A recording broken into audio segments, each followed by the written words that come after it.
Malawi Today. Taona nikate mwa video yanga antu amene akuoneka amenewo abwezedwa makolo awo anakulupirira atakulisa mwina manyumba kapena ng'ombe ndipo athandizira kukonza mapasipoti kuti akafike ku South Africa akamaka pesa kanga chepe asitumiza kuno kumuzi. Uku ndikuyankhula kwa Lighton Mangochi makamaka pa nkhani ya anthu amene akuzunzika atathamangisidwa ku South Africa, ndipo commissioner wa dziko lino atakana kusayinira kuti anthu amenewa atuluke mu dziko la South Africa. Ndi anthu amenewa ali pa mavuto azaoneni uko ku Joni. Ndi tatiye timve zambiri zimene Lighton Mangochi akulongosola zokhuzana ndi anthu amenewa komanso boma.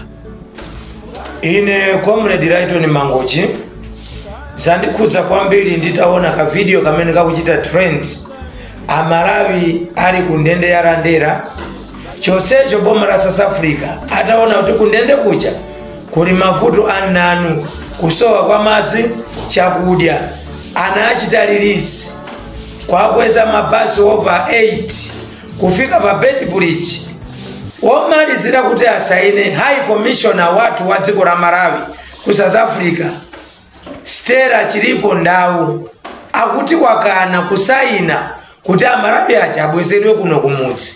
Kodi funso ndikumati law ya commissioner ku South Africa kumene anatumizidwako ngakhala amalandira $, koma ndi misongo ya ife Amalawi.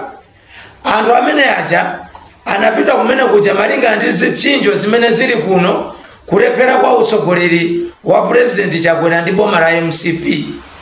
Amati akaone nsipu wobiriwira koma kukupezeka kuti Minister of Foreign Affairs sakuyankhula ku kanthu kalikonse, President Chakwera sakuyankhula ku kanthu kalikonse.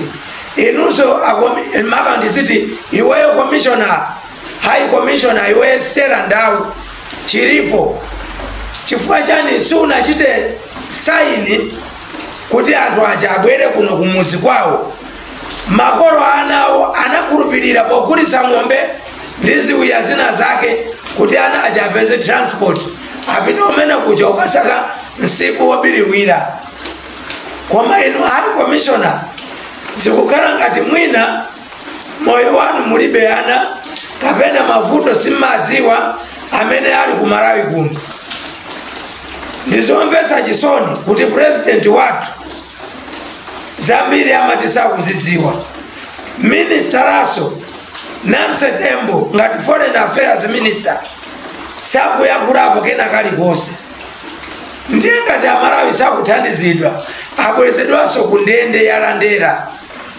Inu high commissioner mutakana kusaina kuti Amalawi apangidwe release abwerere kuno kwawo, sana abe kuno, sana ape, sana gwirire ankapita kokasaka nsipu wobiriwira kuti mwina moyo wawo usinthe.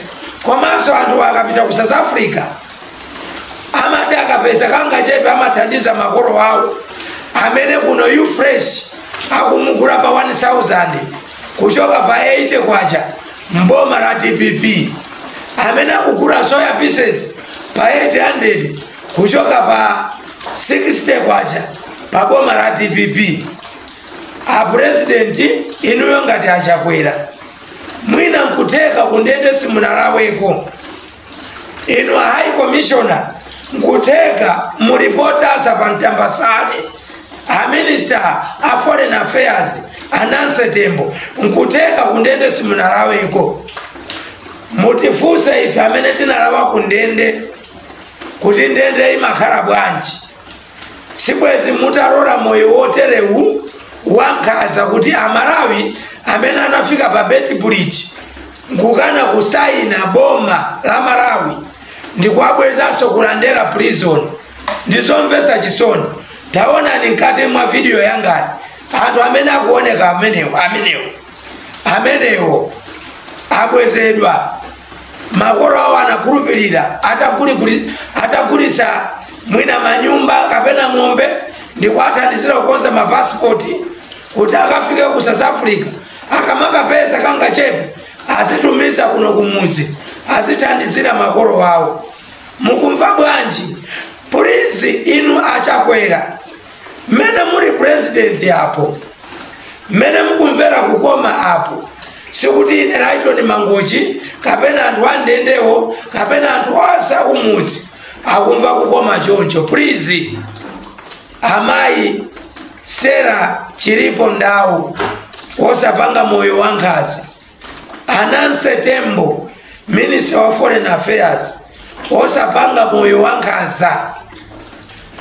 Tikumva kale kuwacha kuno kumuzi mukwawo chaso anthu amene anapita ukasaka sana kuberere sana kwilirire sana chole sana ape. Nditokoze pano bungwe la Malawi One Voice One Malawi ntchito imene mukugwira kuti mwathandiza anthu amenewo 4 regions zikomo.